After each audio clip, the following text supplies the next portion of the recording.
Welcome back and a very good afternoon. I'm Siddharth Talia and we continue our coverage of Prime Minister Narendra Modi's visit to the United Arab Emirates. He landed in Abu Dhabi not too long ago and was accorded a guard of honor. This is, of course, a very significant visit in more ways than one.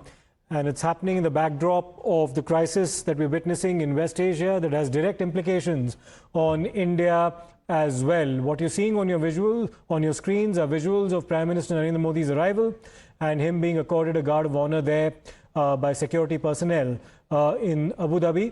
A lot of important agreements are likely to be inked during the course of this visit, including those pertaining to strategic petroleum reserves as well. Remember that in 2025, as far as imports from the UAE were concerned, the crude oil imports that we managed to secure from that country amounted to almost 11% of our requirement. We also import large quantities of liquefied natural gas as well, and we've signed long-standing agreements on that front to secure our LNG supplies from the UAE, and the UAE also remains an important exporter of LPG as well to India.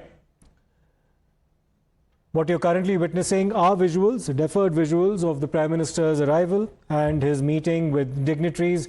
He's also met the President of the United Arab Emirates, Mr. Mohammed bin Zayed. Remember that when Prime Minister Modi visited the UAE for the very first time in 2015, 2016, he was the first Indian Prime Minister to actually do so in almost 34 years.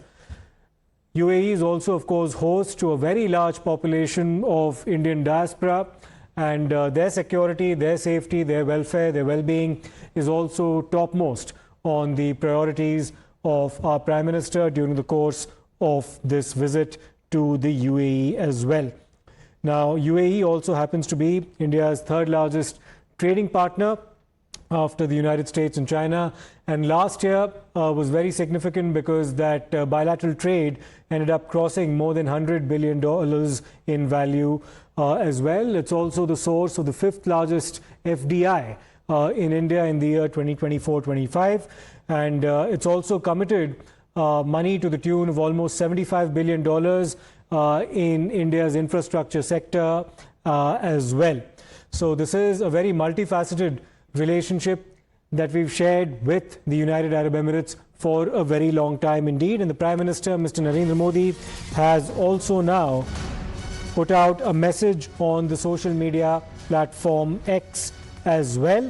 And let me just read that out for the benefit of our viewers. He says, "I thank my brother, Sheikh Mohammed bin Zayed Al Nahyan, President of the UAE." And we'll just take you through the message that the Prime Minister has put out on the social media platform X a short while ago after his touchdown in Abu Dhabi. And here's what he said: "I extend my thanks to my brother, His Highness Sheikh Mohammed bin Zayed Al Nahyan, President of the UAE, for his gracious gesture in receiving me at the Abu Dhabi airport." He also said, "I look forward to our discussions aimed at strengthening the ties between India and the United Arab Emirates across key sectors such as energy, investment, supply chains, and more." That's the message that the Prime Minister has put out after his arrival.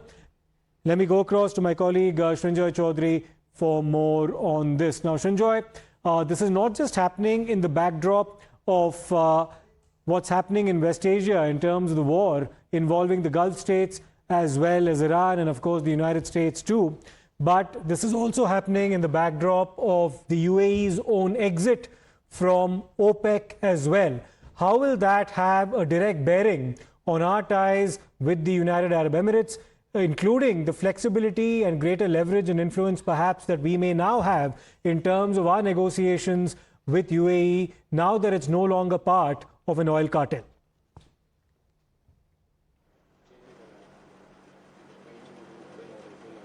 This visit is about two three-letter words: war and oil.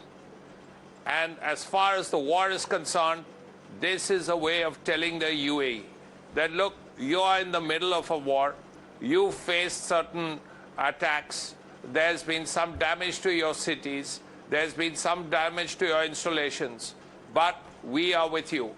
But this is an important moment because while the war is sort of on ceasefire mode, it could still break out again, and that could be catastrophic. So it's a way of reassuring the UAE that it has friends. Secondly, as far as oil is concerned, yes, the UAE, also to answer your question, can produce more oil now that it's not part of OPEC. But while it can produce more oil and natural gas, the question is, how does it move it to India? So the Strait of Hormuz is still closed, and it's still a difficult way to go. Now, there is one port which the UAE can use, which is outside the Strait of Hormuz, but its capacity is very limited. Nevertheless, it's a beginning. But that apart, the Strait of Hormuz has to open. So when you talk about oil, when you talk about increased capacity, it all boils down to how do you get it to countries that need it, like India, like China, like Japan, like South Korea. The Strait of Hormuz has to open. That's really a critical thing. And if you have bad relations or not so good relations with the Saudis, then what happens? Then you can't or use the land route as easily as you once did. So those are things that have to be kept in mind. If the land route could be used, then the UAE could ship supplies to a port on the Red Sea, and it could go down the Bab el-Mandeb and into towards India. But that's not happening, at least for now. The important thing is the Strait of Hormuz. The day it opens, then OPEC, leaving OPEC, producing more oil, producing enough for India's strategic reserve. Yes. The Chinese have 110 billion barrels. Absolutely. Or had. Absolutely. No clarity yet on Hormuz, because President Donald Trump, who has been on a visit to China, and as he leaves China, there's no clarity there either about whether or not there's been any progress whatsoever as far as the fate of the Strait of Hormuz is concerned. Stay with us, Srinjoy, because in the absence of any kind of clarity on what lies ahead as far as energy supplies through the Straits of Hormuz are concerned, the Prime Minister of India has made a very important statement upon his arrival in the UAE. He said that we condemn the attacks on the United Arab Emirates. The way the UAE has been targeted, this is not acceptable in any way, and that in these difficult circumstances, the patience, courage, and the courage that you have shown, this is to the people of the United Arab Emirates as well as its leadership, this is indeed commendable. That's what the Prime Minister has conveyed to his counterparts in the UAE upon his arrival. Let's listen into what he said. UAE पर हुए हमलों की हम कठोर निंदा करते हैं। UAE को जिस तरह निशाना बनाया गया है, ये किसी भी रूप में स्वीकार्य नहीं है। ब्रदर, इन कठिन परिस्थितियों में आपने जिस संयम, करेज और विजन का परिचय दिखाया है, यह बहुत ही सराहनीय है। Now, the United Arab Emirates has actually suffered a significant amount of damage during the course of almost 2.5 months of conflict involving Iran. It's been at the receiving end of attacks on the part of Iran, and even some of its civilian infrastructure has not been spared.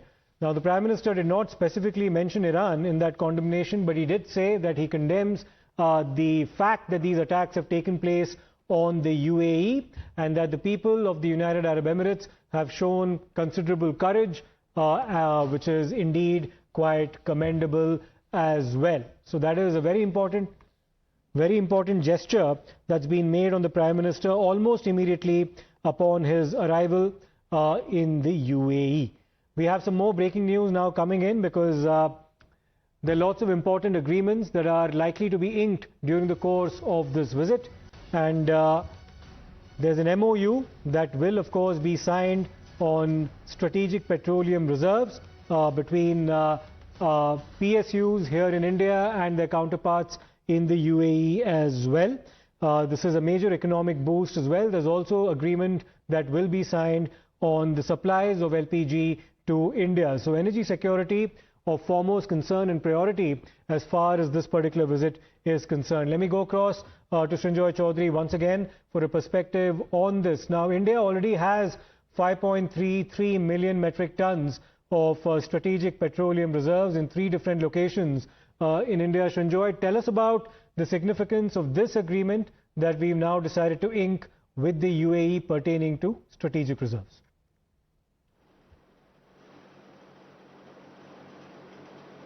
Even assuming you get green technology in, let's say, 10 years or 15 years, these 10, 15 years are going to be crucial. And for that, keeping in mind, you could have another crisis like this, and that could suddenly happen. You need a petroleum reserve. The Chinese have had 110 billion barrels. Now, that is like serious reserve. Now, India need not have that much because India is not the factory to the world. But nevertheless, India needs a sufficiently large reserve. Now, if that has to happen, then UAE can help.